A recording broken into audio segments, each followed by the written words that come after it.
stage, and the book reviewer of the day shares and talks about a particular book that has been useful in his or her life.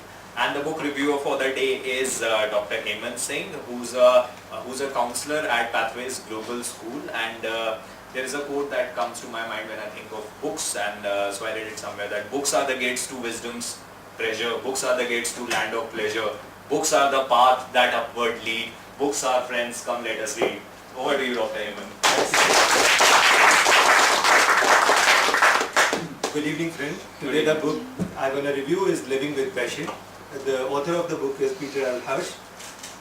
So he was a business networking professional in US, and when he wrote his book, he was inspired by his wife, which is the rarest wife. So she was going through a lot of issues in her life, and she not just balanced herself, but she actually, encouraged him to find his passion. And then he was inspired by her, and then he wrote this book down. So in his book, he wrote almost 10 secrets of success. So the first secret goes like challenge. So challenge is something that once our friend Himraj shared, that it is like gymming. So it stones your imagination, it's give definition to your body, and it add wings to your creativity. The second point is belief. Beliefs are nothing but a feeling.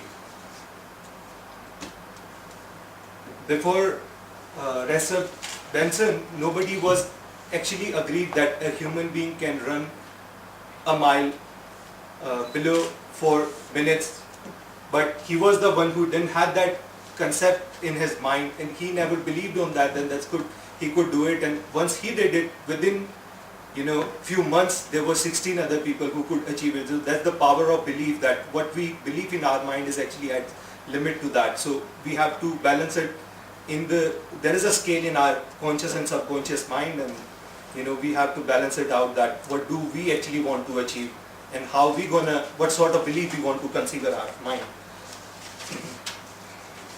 Then comes the purpose and value. So wise people have purpose, and rest have the wishes.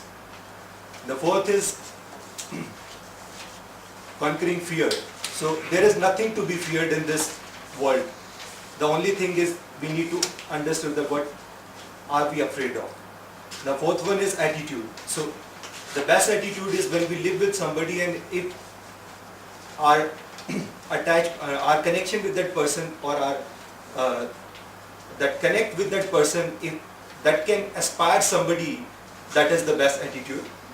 Then comes the focus. If we can master the art of focus, then we have already mastered that skill which we want to master. Then comes the commitment. All the time we are committed, but the question is what we are committed on. The seventh comes is the goal. It is like definite of the direction, that where we want to reach. Then comes the goal is already there. The desire, the pure intention. We have so many desires, but he had met so many people, those who have accomplished so many things in their life, and he could, the crux which he has given is that those who could achieve maximum successes in their life, they are the people, those who have pure intention to support people, only they could achieve that sort of success. And the last one is choice. So choice is the biggest freedom one could have. If we are just merely responding by limited reactions, then we are the most poorer person. If we have choice to respond, that empowers us. So in his book, it's not just a book, it seems like a workbook, and unlike other book, it tells us that how we can move forward. It has given so many exercises, it has explained, illustrated so many stories, examples. So I recommend that it has so many things to go about this book. Thank you very much. Thank you for that.